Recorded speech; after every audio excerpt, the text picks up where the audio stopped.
case of a young player who is really just starting to come into his own.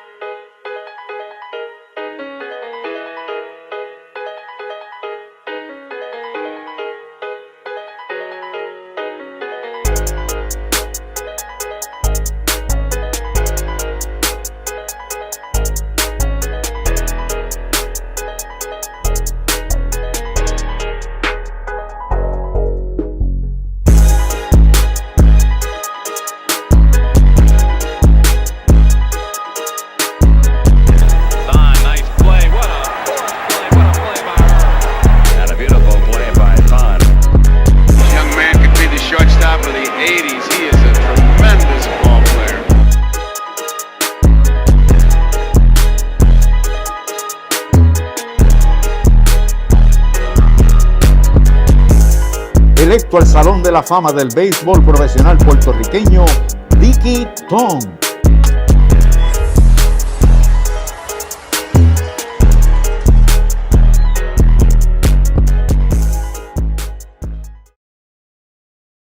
Saludos mi gente, bienvenidos a otro programa más de Trabuqueando. Hoy estamos un poquito cortos de voz, pero vamos a hacer todo lo posible para que ustedes se puedan disfrutar este banquete que tenemos hoy con una de nuestras leyendas en el béisbol de Puerto Rico.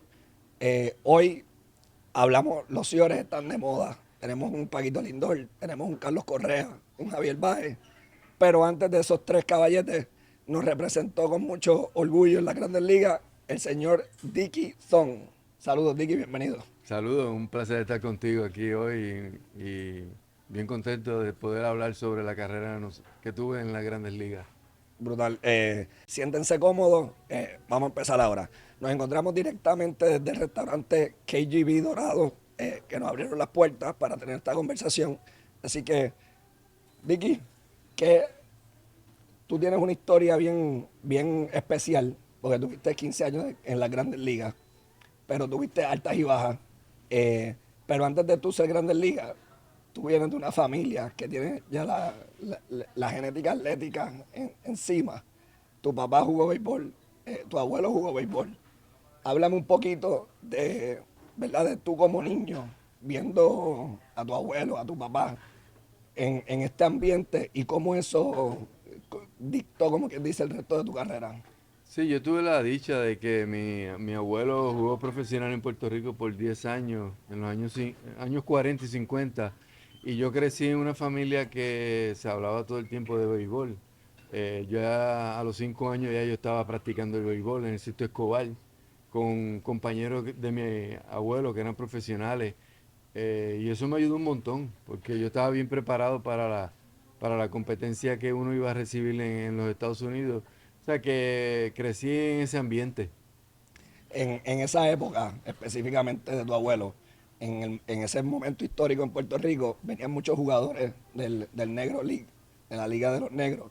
Un Satchel Paige, Josh Gibson, que recientemente incluyeron esos récords en los libros de historia de las Grandes Ligas.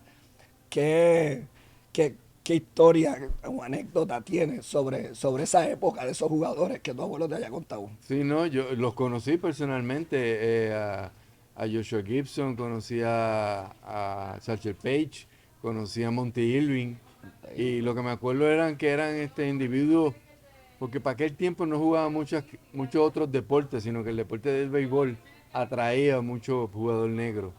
Y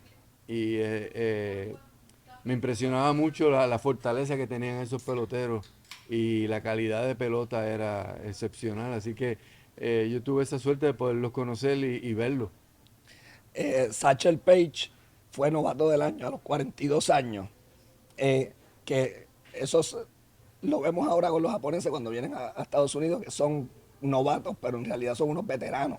Y esa liga en Puerto Rico, los otros días estaba viendo un documental sobre Peruchín Cepeda y cómo Santurce y Pedrín Zorrilla hicieron una cultura para que el béisbol se tratara como algo primordial en la isla. Y vemos como el béisbol en Puerto Rico maybe necesita una figura así como Pedrín Zorrilla, como jugadores que vengan aquí a demostrar su talento en una isla donde hemos dado gloria. No, es así. Puerto Rico tiene una tradición de béisbol de muchos años y de buenos peloteros. Aquí jugó Willie Mays, jugó Henry Aaron, Sandy Koufax, muchos peloteros buenos que la liga tiene esa tradición de buenos peloteros. Yo espero que siga la liga y que todavía se están desarrollando buenos peloteros, jóvenes.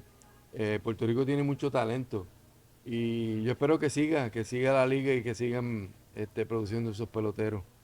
Pues vamos a hablar de ti ahora.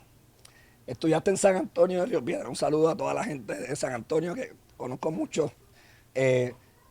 Tuviste 15 años de carrera, te draftean, firmas en el 75, no draftea porque no había draft, con los Angelinos. Pero antes de eso, ya habías comenzado tu carrera aquí con Bayamón. ¿Cómo fue esa transición de, ya tú conocías a estos peloteros de antes, ya tú sabías cómo era el ambiente de ser un profesional, de que esto es una carrera? ¿Cómo fue esa transición de ir de Puerto Rico a los Estados Unidos al principio de tu carrera? Bueno, yo tuve la suerte de que cuando yo comienzo en el 75, el equipo de Bayamón un equipo bien poderoso. Todo era en Grandes Ligas. Grandes Ligas estaba Ken Griffey, estaba Candelaria lanzando, estaba Art Howe, había muchos peloteros buenos. Y yo tuve esa suerte de que tener ese ejemplo de esos peloteros jugando en la Liga de Puerto Rico. Y los demás equipos tenían buenos peloteros. Y todo eso me ayudó. Cuando llegué a Grandes Ligas yo no estaba impresionado de los peloteros. Yo estaba acostumbrado ya a ver buenos peloteros en Puerto Rico.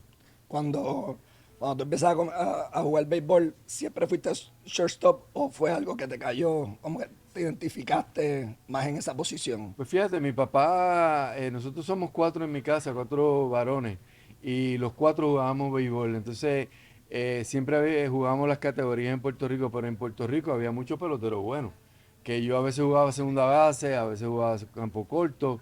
Me acuerdo que estaba ahí Carlos Romero, jugábamos pequeñas ligas juntos, y él comenzaba como campo corto, yo después jugaba. Pero la competencia era bien fuerte y eso me ayudó mucho a prepararme después para poder jugar en Grandes Ligas. Llegas a Grandes Ligas en el 1979, ¿correcto? Sí. Y juegas con unos angelinos. Tú tuviste una carrera durante los 15 años que podemos decir que tuviste el privilegio de jugar con grandes jugadores. En ese 79 estaba la figura de Rod Carew, panameño. Para el que no sepa, Rod Carew, uno de los mejores bateadores de la historia, el premio del campeón bate en la Liga Americana es un trofeo con una silueta de él haciendo un swing. ¿Cómo fue esa relación con Rod Carew y qué cosas tú pudiste aprender de él que introduciste a tu juego? No, sí, tuve mucha suerte porque ese pelotero, yo estuve con él en California ese año y él me hablaba mucho de bateo, me hablaba mucho de que la pelota, pues muchas veces tú te frustras porque muchas veces tú no te sale bien las cosas. Él me decía, nunca le demuestra al enemigo que está pasando por un tiempo duro. Me enseñaba muchas cosas del bateo.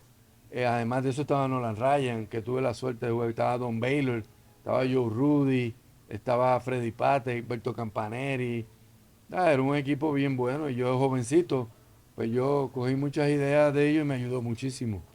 En ese equipo, que eso es algo que no todo el mundo tiene la oportunidad, tu primer año llega a una final de la Liga Americana y a veces uno, pues, soy joven, ya estoy aquí, esto voy a seguir pasando, pero no es así. No. O sea, ¿qué cosas pasaron en esa serie? ¿Qué situaciones tú aprendiste a tus 21 años de edad? Estar en esa situación que de momento, a través del tiempo te das cuenta que no es tan fácil llegar a ese momento, porque en aquel tiempo eran dos equipos nada más, sí. que entraban a los playoffs. Lo que aprendí es que uno nunca sabía cuándo iba a venir esa oportunidad. Mismo Nolan Ryan, que jugó conmigo muchos años, solamente jugó una serie mundial en 20 años que tuvo. Yo nunca tuve la dicha de jugar una serie mundial, jugué en 3 series de playoffs, que era un poquito más difícil antes, porque cualificaban 2 equipos, ahora son 8. Pero es más oportunidad.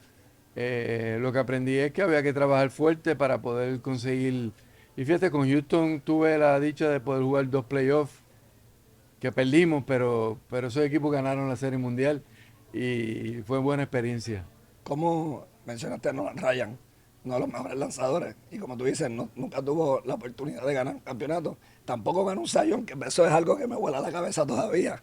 Pero, que, o sea, Nolan Ryan lo vemos a través de la historia, todavía trabaja con Houston, ¿verdad? Estuvo con Houston, ahora está con Texas. Con Texas. Una figura bien grande en el estado de Texas. Everything is bigger in Texas. Sí, ¿no? Y era un lanzador que le gustaba intimidar al oponente, era un lanzador bien agresivo, tiraba bien duro. Pero uno aprende que esas son parte del juego, es parte de... Y tú no te puedes dejar que te pase. Él a veces te trataba de... Por ejemplo, si yo jugaba a campo corto cuando él estaba lanzando, si él veía que tú no hacías una jugada, te dejaba saber. Y tú como campo corto, pues te sentías un poquito intimidado. Pero a la verdad que jugar con peloteros así vale la pena. Uno de tus dirigentes, el dirigente al principio de tu carrera, fue Jim Fregosi. En el 1979, él dijo que tú tenías todas las herramientas para jugar en ese béisbol. Cuando hablan de Dickie Thorne, se menciona mucho pues, el pelotazo, pero antes del pelotazo y después del pelotazo hubo una carrera de béisbol súper exitosa. ¿A qué tú le puedes, qué confianza, o sea, cómo era esa relación con el dirigente? ¿Qué tipo de confianza él podía darte a ti que tú pudieras usar eso para ejecutar? Ejecutar, sí. Cuando yo tuve la oportunidad de jugar con él, con un Jim Fregosi, que era campo corto cuando jugaba, y él era el campo corto cuando Clemente dio el 3000 hit. Fregosi era un pelotero bien agresivo, me ayudó mucho. Yo era joven, yo estaba comenzando mi carrera, jugué unos cuantos años con él en California, y lo más importante que él decía era que te preparara y que tuviera confianza en uno mismo. Y me ayudó muchísimo. Estábamos hablando ahorita de Roscarum y de lo que él te enseñaba. Cuando tú ves el béisbol de ahora, que es un poquito diferente, no hay tantos bateadores de contacto como ese Roscarum. ¿Qué tú piensas de eso, del béisbol de ahora comparado con el béisbol de antes?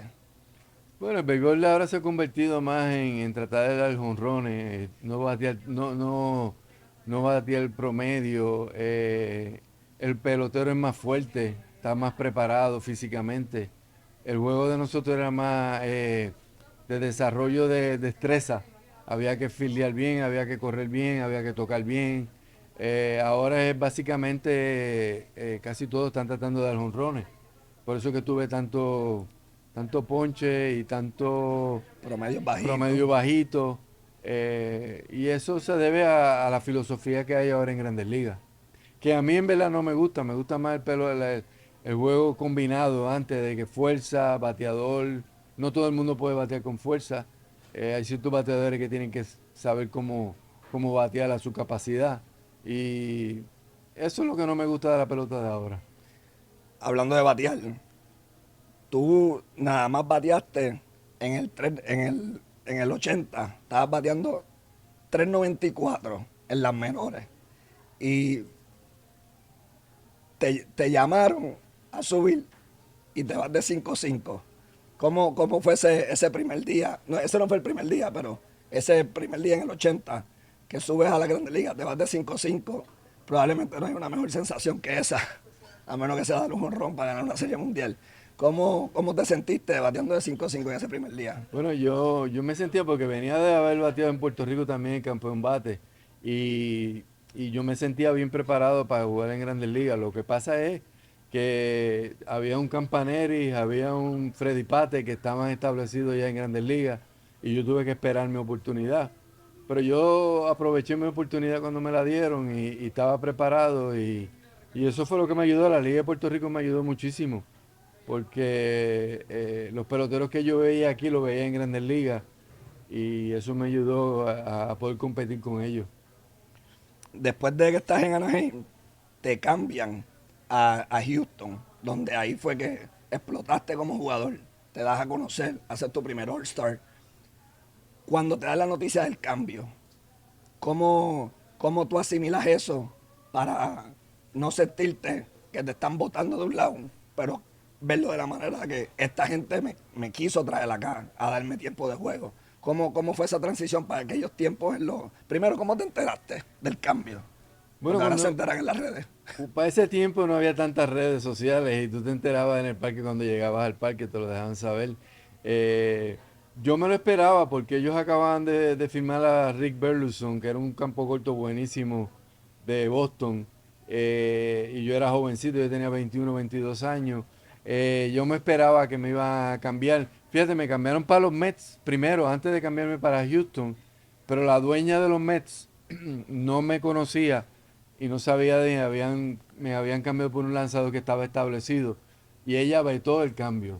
Entonces ese mismo mes California me cambia para Houston y eso fue la oportunidad de mi vida de poder jugar en Grandes Ligas regular porque me dieron la oportunidad. Además de eso estaba Cheo Cruz, estaba César Cedeño, estaba Nolan Ryan también, tenemos un equipazo y me ayudó mucho en mi carrera. En el 81 fue que te cambiaron, abril primero del Del 81. 81. Luego en el 82, ya ese es el año como que te estableces como si eres regular del equipo, haces tu lideraje en triple en la liga, te robas 37 bases, tuviste un hitting streak de 21 juegos, y para los que les gusta ahora que es el WAR, que es lo que corre todas las grandes ligas, tuviste 6.1 de WAR, que fuiste sexto en las mayores ese año. O sea que tú eras un jugador all around. Sí. ¿Qué era lo más orgullo que te hacía sentir de tu juego?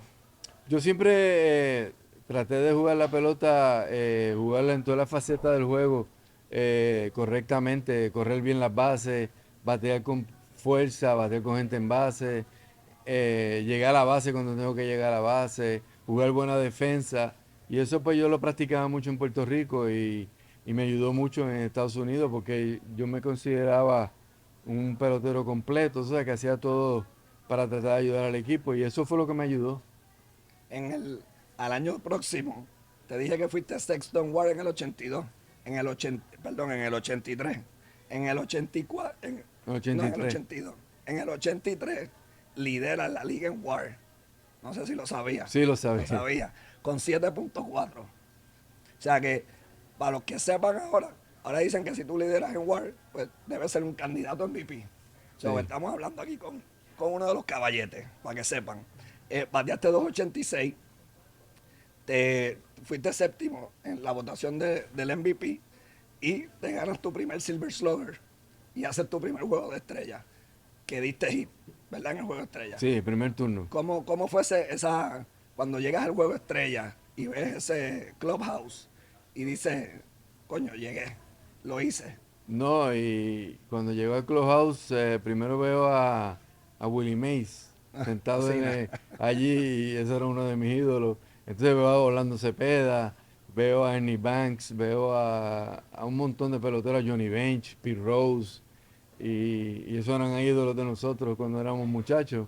Y para mí eso fue yo tuve esa bendición de poder ver esos peloteros y verlos allí en el Juego de Estrellas, pues para mí fue algo chocante de estar con ellos allí. ¿Quién era tu jugador favorito creciendo?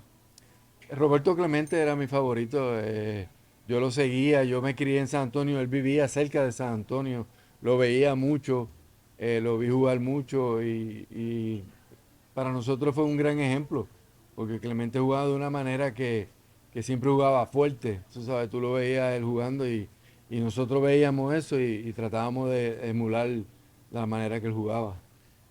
Si tú pudieras ver un jugador de hoy y decir, coño, tiene algo de Clemente, ¿hay algún jugador que tú pudieras mencionar?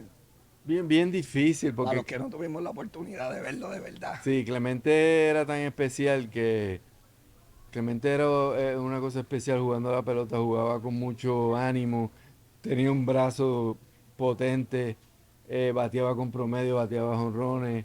Yo creo que ahora mismo no puedo decir un pelotero que yo lo pueda comparar con él. A lo mejor Guerrero, el dominicano, cuando estaba en su apogeo, ajá, él tenía mucho de Clemente, pero no la capacidad que tenía Clemente. Eso es algo que a mí me hubiese gustado, Hugo. Yo creo que eso debe haber sido... Yo lo vi bastante y impresionante. Yo, una anécdota, hace poquito que falleció Pete Rose, estuve en Las Vegas una vez, me lo encontré, ahí filmando autógrafos, qué sé yo, me senté, hablé con él un rato, y me dice que el mejor jugador que él vio jugar era Roberto Clemente. No sé si me lo dijo porque era boricua, y para No, tratar de conectar, es la verdad. pero me habló, o sea, y me dice, y lo mejor no era, que eso no era lo mejor de él, era aún mejor persona, so, eh, si yo pudiera darle para atrás el tiempo, esa época que tú estás hablando que tú te pudiste disfrutar, sería la época que yo viera de béisbol. Eh, Yendo aquí en el 83, y en ese equipo del All-Star Game estaba el mexicano Valenzuela también. Fernando Valenzuela. ¿Cómo era esa manía de Valenzuela? Oh, era especial. Por ejemplo, cada vez que nosotros jugábamos contra Valenzuela en Houston, el parque se llenaba a capacidad, casi 60,000 personas, casi todos mexicanos, venían desde México y cuando íbamos a Los Ángeles era igual. Era una cosa increíble, y además de que era bien difícil, era un muy buen lanzador, uno de los mejores que yo he visto en Grandes Ligas. ¿Quién para ti era el más difícil de batearle? Bueno, yo pude batearle a Tom Seaver, pude batearle a Steve Carlton, eran bien difíciles los dos.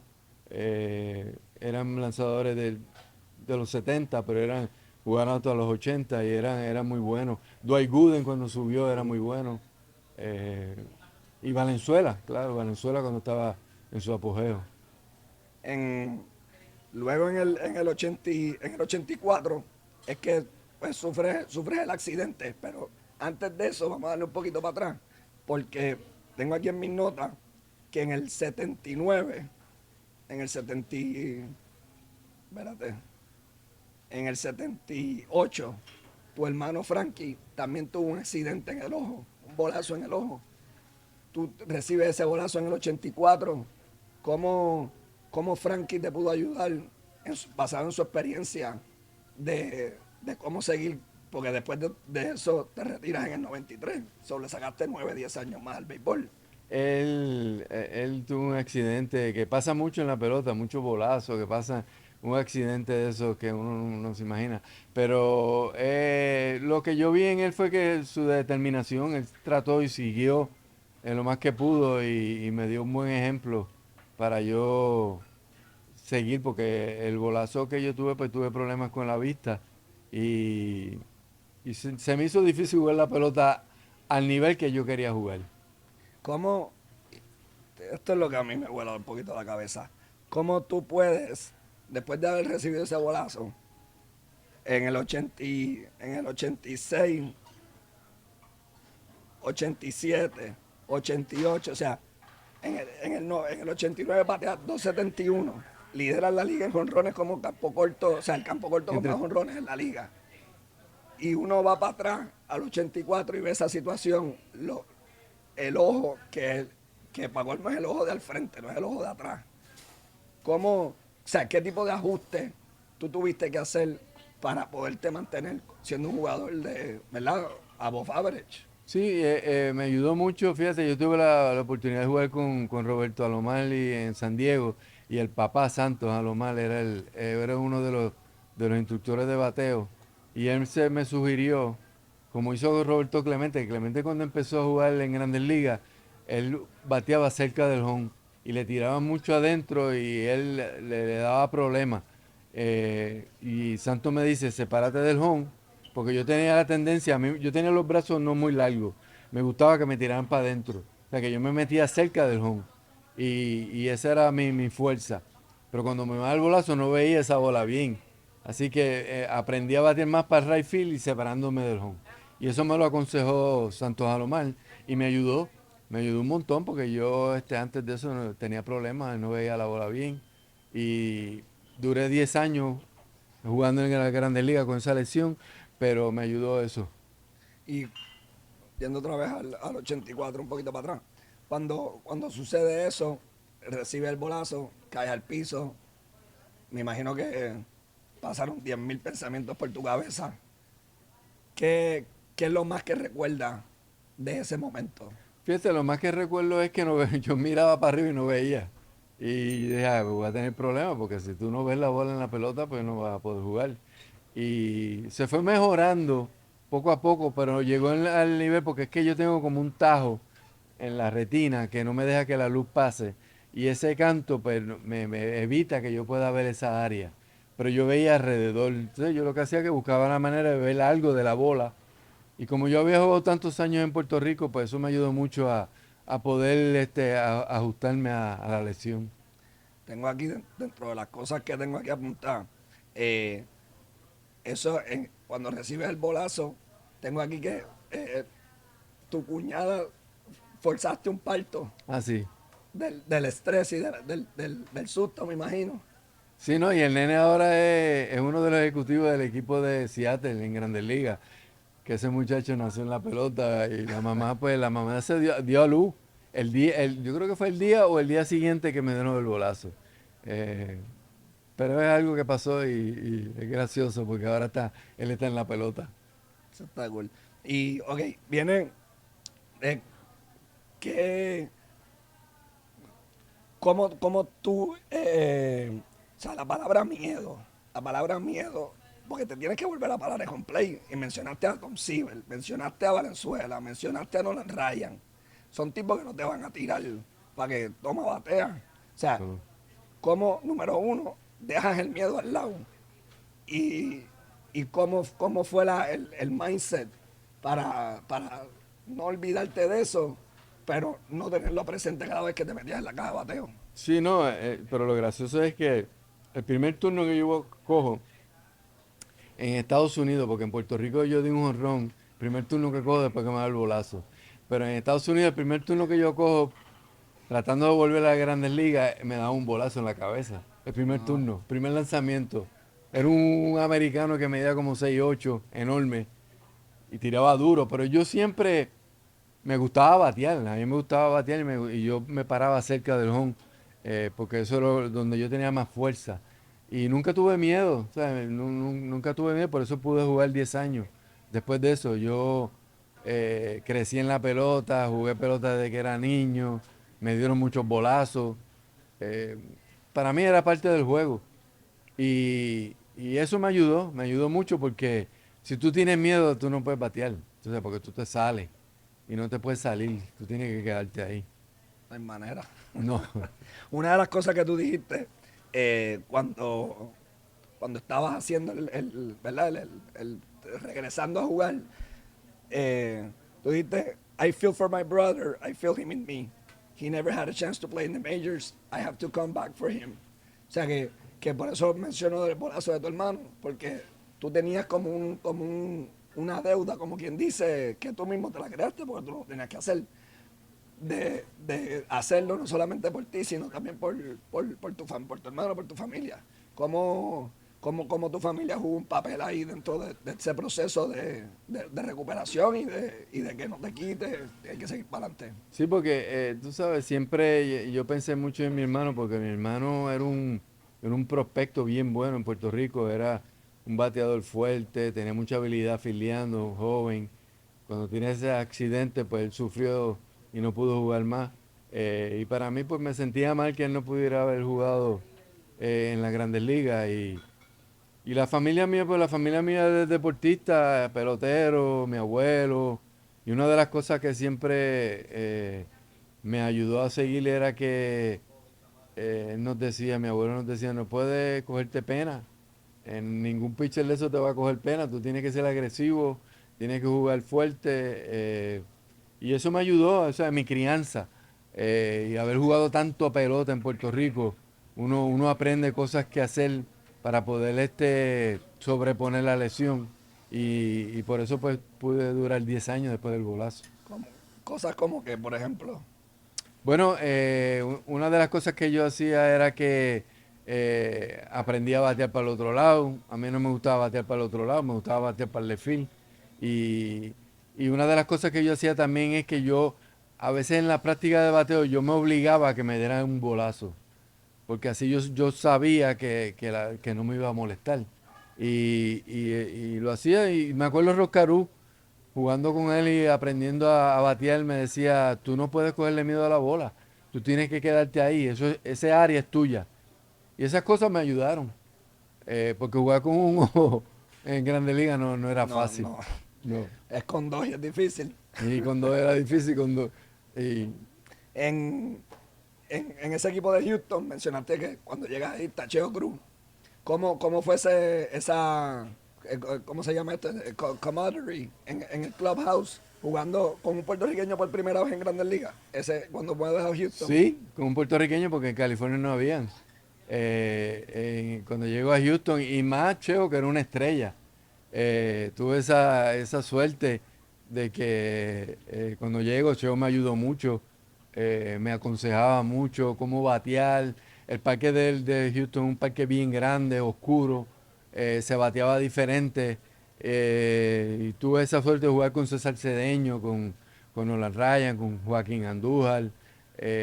Había mucho, Al Howe, Phil Garner, Terry Poole. Había muchos peloteros buenos, muchos lanzadores buenos también. Y fuimos a playoffs varias veces porque es un equipo bien competitivo. En esos jugadores que acabas de mencionar ahora, mencionaste Phil Gardner y Art Howe, que fueron dirigentes en Grandes Ligas. ¿Nunca te interesó coachar? Porque No. uno de tus hermanos, Frankie, que si no me Sí, equivoco, dirigió en Santurce. dirigió y fue gerente general muchos años. A mí nunca me trajo dirigir, porque hay que tener mucha paciencia, hay que saber cómo bregar con diferentes situaciones. Y yo me acostumbré de una manera la pelota que a veces pues no todos los jugadores juegan de esa manera, y había conflictos, y así que yo preferí no tener problemas. Esa manera de que tú hablas, una manera explosiva, Sí.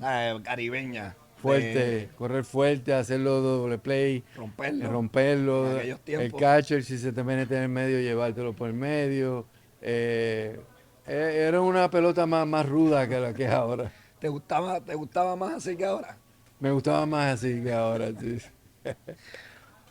Interesante, porque tú jugabas así, entonces compartes el clubhouse con Nolan Ryan, que también era otro pitcher que, como tú mencionabas ahorita, él le gustaba dejarte saber que él era el que estaba en control del juego, y Roscaru te decía que tú mandabas allí, pero Nolan Ryan decía, el que manda No, aquí ese soy soy yo. yo, así es, así es. So- Y tú tienes que bregar con eso. A Ronald Reagan le gustaba intimidar. Cuando tú pensabas que él iba a lanzar, él te intimidaba, te daba un bolazo. Cuando tú creías que te iba a dar un bolazo, te pichaba. Entonces tenía al bateador siempre y te daba un bolazo en cualquier momento. Y ahí tiraba como a 100 millas por hora, o sea, tiraba bien duro. Un señor grande, medía 6'5", fuerte. O sea, la pelota era ruda para ese tiempo, ya ahora no. Ahora tú das un bolazo y paran a los dos equipos, no puedes dar más bolazos. Siempre nosotros dábamos mucho bolazo. ¿Cuál en el 85, cuando regresas, que haces tu regreso a Houston, te reciben con un standing ovation en el Astrodome? ¿Cómo te sentiste cuando ves que la fanaticada te recibe con ese, ¿verdad? Con ese aprecio, con ese cariño? Y habías llegado ahí hace 2, 3 años solamente. Sí, no, pero Houston siempre la fanaticada siempre fue bien favorable, ayudaba al pelotero, no es como otros parques que cuando no te va bien te abuchean.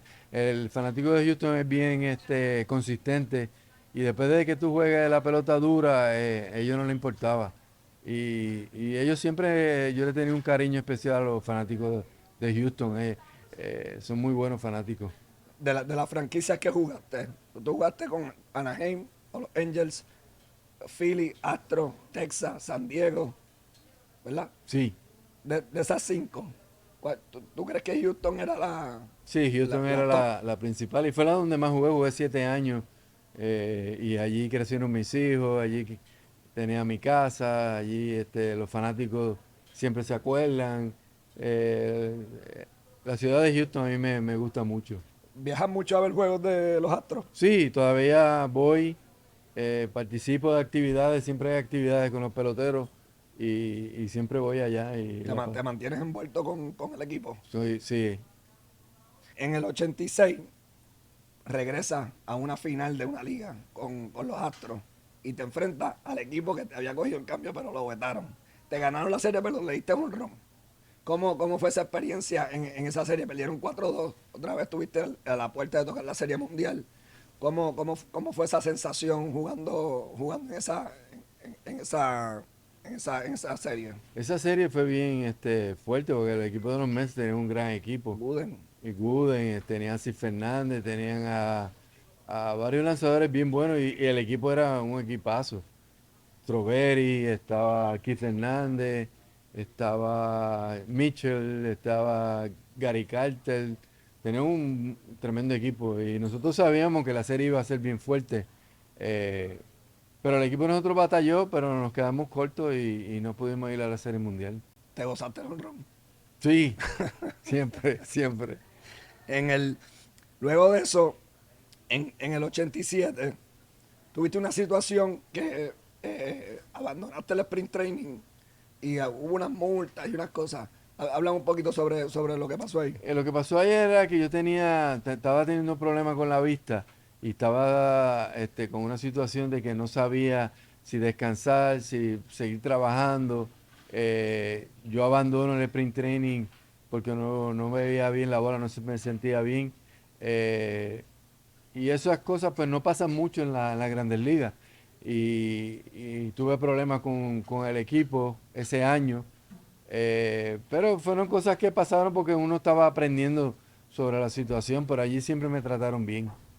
En el año próximo llegas a San Diego. Entonces, algo interesante de tu carrera es que tú fuiste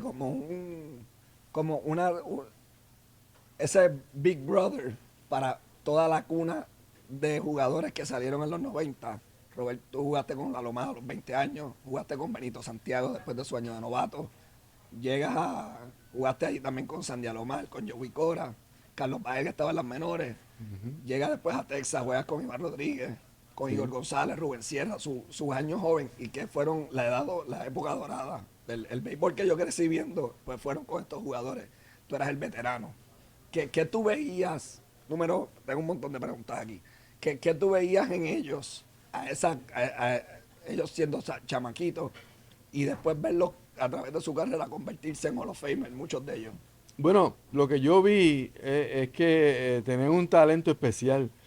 Roberto Alomar era una cosa, Roberto era lo más parecido a Roberto Clemente era Roberto Alomar. Roberto Alomar hace todo bien, tiene buen brazo, corre, batea, da jonrones cuando da la gana, toca bien, fildeaba como un general. Estaba Joey Cora también, que era buenísimo. Carlos Baelga, un bateador excelente. Carmelo Martínez. Eran muchachos. Entonces, en Texas estaba Iván cuando jovencito, que Iván era un talento especial. Era muy bueno, se le veía, jovencito. Igor González igual. El Indio Sierra, tremendo pelotero. Eran muchachos jóvenes, pero que con unas cualidades especiales que se vieron en sus números. Tuvieron muy buenos números. ¿Tú te considerabas como un mentor de estos jugadores jóvenes o tú eras más reservado en ese sentido? Bueno, yo trataba de dejarles saber si hacían cosas que era fuera de lugar, cómo se comportaban, pero la mayoría de ellos eran muchachos bien disciplinados. Igor era bien disciplinado, Roberto, Baelga también, todo. Bueno, ellos demostraron que eran unos caballos con mucha habilidad, esos muchachos. Esa para mí una de las mejores épocas Yo creo que la mejor, sin ahora. duda. Muchos peloteros buenos y con muchas cualidades.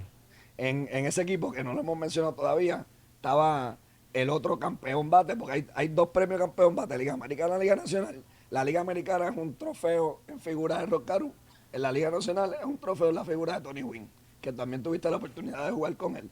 O sea, que tú jugaste con probablemente dos de los mejores bateadores de contacto en la historia de las Grandes Ligas. Sí, ¿Qué tips pudiste sacarles a ellos, que pudiste implementar en tu juego? lo que sí que Tony Gwynn jugó conmigo en Bayamón Bayamón. también 2 años corridos. Y lo que yo cogí de él fue que él trabajaba fuerte todos los días. Él no bateaba una vez, después no bateaba por un mes, sino que él siempre estaba trabajando en sus habilidades como bateador, llegaba temprano, siempre estaba viendo videos. Roscarú no veía tanto video, no bateaba tanto extra, pero tenía mucho conocimiento del bateo.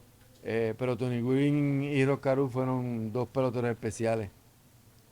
Luego, en ese equipo de San Diego, no eras el shortstop regular, pero tuviste la oportunidad de jugar mayormente contra los zurdos y de recibir, que te voy a hacer esta pregunta y te voy a poner la silla caliente. Y te la voy a hacer ahorita. Pero le recibiste los tiros a Benito Santiago. O sea, que tú viste de primera mano esos tiros arrodillados del piso, que podemos decir que fue el que lo puso popular. Tiraba duro. Sí, ¿no? Y fíjate, Benito es otro que jugó con nosotros en Bayamón, empezando su carrera. Y ya yo sabía de Benito, su brazo era especial y sus habilidades. Igual que Iván, los dos tenían un brazo bien poderoso y bien rápido. Y son dos de los mejores catches que ha habido en las Grandes Ligas. Ahí te voy a hacer la pregunta. ¿Quién tiraba más duro? ¿Pocho o Benito? Yo creo que Poch tiraba más duro que Benito. ¿Le Para que Benito robaste era base más... alguno de los dos? Tú sabes que yo, como jugué con ellos, nunca, no me acuerdo robándole la base a Poch. Lo respetaba. Sí, pero no me acuerdo. Eso tendría que averiguar porque no me acuerdo si le robé a Benito, creo que no, porque jugamos juntos mucho. Pero Poch pudo haber sido, no sé. Pero nada, se trataba. O sea, la dicha que tiene Puerto Rico de tener grandes receptores, porque Benito Santiago pues no pudo explotarle en su carrera por accidentes y lesiones que tuvo. Pero nada, su talento no fue nunca una interrogante. Sabían del talento que él tenía. No, y están los Molina, que son tremendos Molina. catches. Estaba, para el tiempo mío estaba Eliseo Rodríguez, que era un tremendo. Él le cachó dos juegos de no-hitter a la Nolan Ryan, Eliseo Rodríguez. Era muy bueno cachando. Yo jugué con él mucho en Puerto Rico y además de eso, después de eso vinieron Benito Santiago, después Santos Alomar, los Molina, Iván, Posada, Javi López, ¿sabes? Muchos Catcher, receptores sí. buenos. Ahora Machete, Cristian Vázquez. Machete es muy bueno Ahí, y Cristian. Yo creo que en esa Área estamos bien. No hay discusión ahí No. de quién tiene los mejores catchers. Después de ese año pides un cambio, llegas a Filadelfia, que era un equipo que no estaba en la pelea, pero o sea, no era un equipo contendor, porque venía de una... Ya habían ganado los equipos duros de ellos, ya habían ganado, estaban como en una época de transición. Pides un cambio, llegas allí, ahí no llegaste a jugar con Iván de Jesús, ¿verdad? No, yo jugué en contra de Iván. Iván estaba en Filadelfia cuando yo estaba en Houston. Cuando yo llego a Filadelfia estaba Von Hayes, que es puertorriqueño, pero americano. Ya Iván se había ido, no había... Carmelo estaba, Carmelo Martínez. Pero era un equipo joven en transición. Pero tuve la oportunidad de jugar, cuando más pude jugar después de la lesión, fue en Filadelfia. De ahí, tengo por aquí, para que la gente la vea. Una tarjetita de Dickie Thorne con el bigote de Tom Selleck. ¿Sabes quién es Tom Selleck? Sí. Pero el mío era mejor. Ese es boricua. Vamos a dejarla por aquí para que no la firme ahorita. La pongo aquí, mira. Ese año dice la carta. Mira, las estadísticas de... Todavía eras un niño. Nada más tenías 3, 4, 5 años en las mayores. No tenías más. No tenía más. Es que la carta no tiene la información completa. Sí. Trabuqueando está mal. Pero la oportunidad que me dieron allí fue buena y era un equipo joven, pero Fíjate, el año que yo me voy, al año siguiente fueron a la Serie Mundial. El 93. Perdieron con Toronto. Con Alomar. Sí, y ya yo me había ido para Texas, pero tuve la oportunidad de jugar con peloteros jóvenes buenos. Y me dieron- ¿Compartiste con Mike Smith allí? Sí, tuve un año con Mike Smith. El año que él se retira, yo estaba allí en el equipo.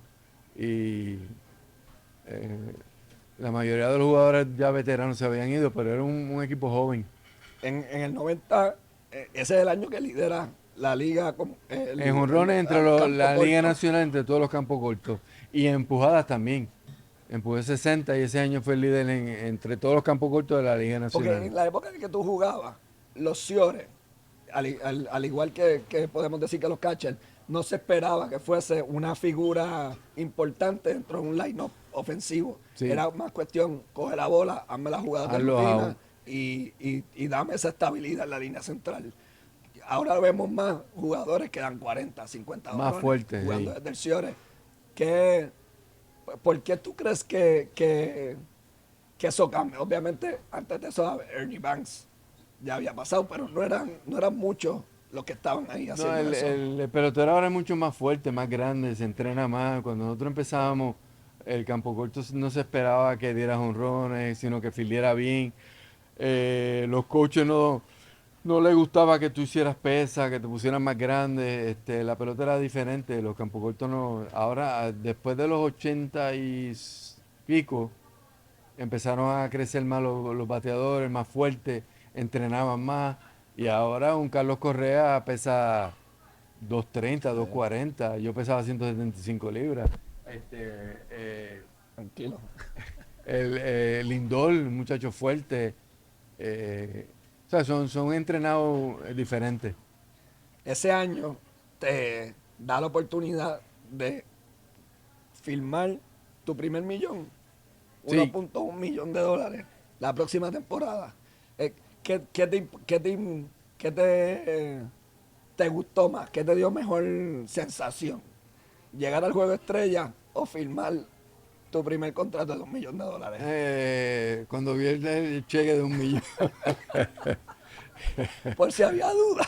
Sí, porque tú sabes que cuando yo empecé en las Grandes Ligas, yo ganaba $28,000 al año. ¿Sabes? La pelota todavía no se había desarrollado al nivel que están en ese tiempo. Y tuve la suerte de que esa época pude conseguir esos contratos, que fue cuando más dinero gané en mi carrera. So, ¿fuiste el primer boricua en firmar por $1 millón? No, No, no, ya yo creo que Rubén Sierra ya había firmado. sí, había firmado, no sé si Robert Alomar también, no sé, no me acuerdo. Luego de ahí es que llegas entonces a Texas en el 92. Ahí vuelves otra vez con otro equipo de boricua, prácticamente Rubén Sierra, Igor, Igor, Iván Guzmán, Rodríguez. estaba Guzmán, el Guzmán. lanzador. Viste un Igor a los 22 años, que empezó como centerfield, y a la gente se le olvida, Igor, su última temporada que jugó 100 juegos fue a los 32 años. Y hoy en día tú ves a un Barry Bonds que jugó hasta los 40, 41 años. ¿Qué tú veías de Igor que te impresionaba así algo? Igor era igual que Alomar, tenía mucha habilidad natural bateando. Tenía un buen poder, bateaba con promedio. Para mí, debieron haber considerado para el Salón de la Fama. Él fue más valioso 2 veces. 2 veces. Yo creo que se lo merece. Pero Igor era una persona que no hablaba mucho La prensa. con la prensa, él no era bien accesible. Yo creo que eso le pudo haber afectado, que no debió, pero para mí debe haber sido Salón de la Fama, igual que Carlos Delgado. Sí, 100%. Nuestros máximos honroneros en las Grandes Ligas, en la historia. En Puerto Rico, mencionaste ahorita, ganaste el título de bateo en el 81 con Bayamón bateando 333. Luego en el 92 juegas con Santurce y ganas el campeonato. Y vas a la Serie del Caribe. ¿Cómo fue la experiencia de ganar en Puerto Rico frente a tu gente? ¿Cuán importante para ti era jugar en Puerto Rico? Era más importante que jugar en Grandes Ligas para mí. Esa es la pregunta, pero pensé que me iba a- Sí, más importante. Y la Serie del Caribe igual, representar a Puerto Rico para mí era más importante que ir a una serie con los Houston Astros. Jugar para Puerto Rico era especial. Esa serie del Caribe, los equipos siempre mandaban los mejores jugadores para ese tiempo. Jugaban los mejores dominicanos, los mejores venezolanos, mexicanos. La serie del Caribe era bien fuerte y Puerto Rico siempre fue. Yo fui a 4 series del Caribe y ganamos 2. Y le ganábamos a Dominicana y a Venezuela cuando tenían tremendos peloteros. Pero aquí en Puerto Rico siempre ha habido buena, buenos jugadores que compiten. Después de que estamos hablando ahora de Puerto Rico, en el 95, que se van a cumplir ahora 30 años de esa serie del Caribe histórica, ya tú estabas retirado, acabadito de retirar. Ujú. Mi pregunta es, ¿no te picó la vena ver ese equipo jugar? Porque todos estos jugadores que estaban en ese equipo, ¿jugaste con ellos en algún momento en la Grandes Ligas? Sí, no, me hubiera gustado haber jugado en esa serie del Caribe, pero ya yo me había retirado, no tenía la mentalidad para jugar a ese nivel tú tienes que prepararte, trabajar fuerte, la competencia es grande, es buena. Y ya yo me había retirado, pero disfruté mucho de ese equipo. Ganarle a Dominicana para nosotros siempre es importante. Y ellos le ganaron a un gran equipo dominicano. 2 veces. 2 veces. O sea, demostramos que aquí hay buenos peloteros. Puerto Rico tiene muy buena capacidad. Yo me acuerdo, esa serie del Caribe, yo fui a la final, el juego final que pichó José Rijos. Yo tenía un yeso hasta acá arriba porque me había partido la tibia. Y uno de los mejores amigos de mi papá me llevó al juego de la final porque yo vi todos los juegos en el televisor. Y ver ese equipo jugando en Puerto Rico, a lo mal, Igor Sierra, Carmelo Martínez, Rey Sánchez, Baelga, fue Carlos Delgado en el catcher. Ese equipo le ganaba a muchos equipos de Grandes Ligas. A todos. A todos. ¿Tú crees sí. que ese es el mejor equipo que ha salido de Puerto Sí, Rico? sin duda. Incluyendo los del Clásico. Sí, ese es el mejor equipo que ha salido de Puerto Rico y lo demostraron. Le ganaron a Martínez de Dominicana, ¿sabes? Pedro. A Pedro, que es un Hall of Famer. Ese equipo era especial. ¿Contra qué pitcher te gustaba enfrentarte a través de tu carrera? ¿Cuál era un pitcher que tú decías, hoy me llevo 3 y para la casa? Había uno que lanzaba en San Diego, que lanzó aquí con Mayagüez, Eric Shaw, que ya yo lo conocía, tiraba mucho slider y todo lo que tiraba era eso.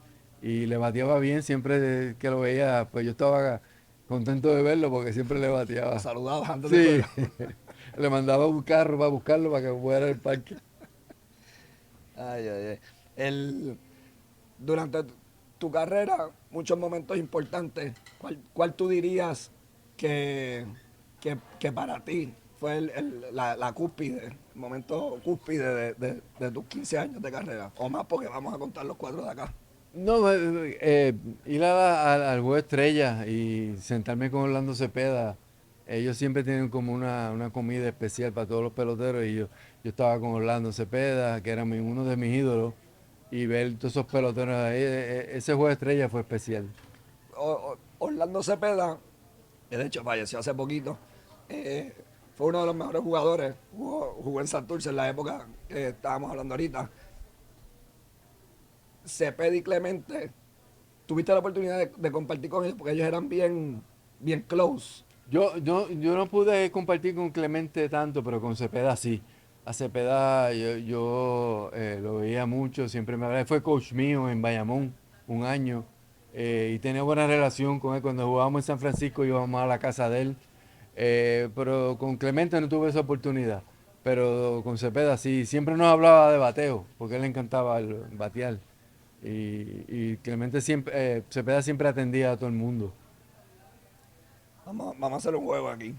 Si tuviésemos que hacer un equipo de los teammates que tú tuviste, de los teammates, tú eres el Ciore. ¿Cómo se forma ese equipo? Vamos por posición. ¿Quién es el catcher? El catcher. Estamos hablando de un Benito Santiago, un Iván Rodríguez. Iván Rodríguez. Primera base. Orlando Cepeda. ¿Tú jugaste con él? No. No, en verdad, no. Fue coach mío. Hubiera puesto a Delgado, Carlos Delgado. Jugamos, yo en contra, Del mismo equipo, primera base, en Grandes Ligas no jugué con muchos puertorriqueños. Tú, primera base tuviste un Rafael Palmeiro. Sí, parece cubano. Hacemos boricua. Segunda base es de Alomar, Eso no hay. no hay break. Gal Martínez en tercera. Tercera. Campo corto yo pondría... No, es Dickinson. Yo. Estaba Iván de Jesús también, que me gustaba cómo jugaba. En la outfield estaría Cheo Cruz, Ahí está difícil porque jugaste con muchos.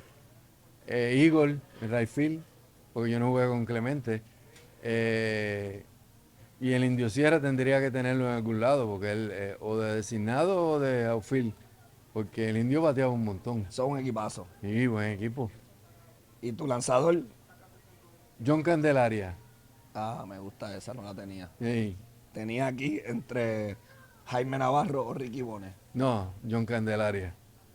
Compartiste con ellos en el 93 con Sí. Milwaukee. Con Navarro y con Ricky, sí. Con Milwaukee, ¿verdad? Milwaukee. Se me olvidó ese equipo ahorita. Sí. Yo jugué un año con Milwaukee.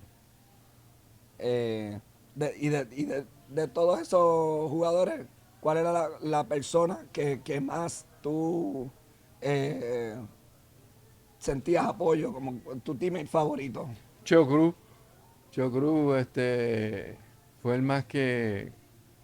En los más años que jugué en un equipo y siempre fue muy bueno para, tú sabes, como compañero. Y algo similar entre ustedes es que ambos son de familia beisbolística, beisbolera. O sea, José Cruz, yo no sé si el papá de él jugó, pero su hijo, su nieto, está jugando ahora con Ponce. Fue Todo. uno de los Todos jugaron, todos los hermanos y la familia de Cheo bien de béisbol, son especiales, les encanta el béisbol y todavía la tradición sigue. Tienen ahora mismo nietos que juegan, todo, y son buenos atletas, son buenos peloteros. ¿Cuán activo tú estás ahora mismo en el béisbol de ahora?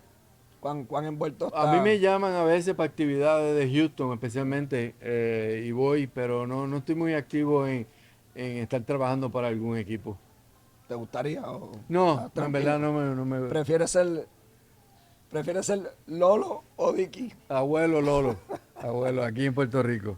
Bueno, Dicky, te quiero agradecer el tiempo de hoy. Yo creo que aprendimos bastante de tu carrera, de tus momentos y agradecido 100% de que siempre has puesto el nombre de Puerto Rico en alto y sé que buscas la manera de tratar de ayudar al pelotero boricua. ¿Qué cosa te gustaría ver más del pelotero boricua hoy? Me gustaría ver que jugaran en Puerto Rico, especialmente los estrellas. Yo tuve la suerte de ver tremendos peloteros en Puerto Rico nativos y yo creo que eso ayudaría mucho a la juventud. Pero es diferente, hoy en día ganan tanto dinero Contrato. que los contratos a veces se les hace difícil, pero me hubiera gustado verlos jugar en Puerto Rico.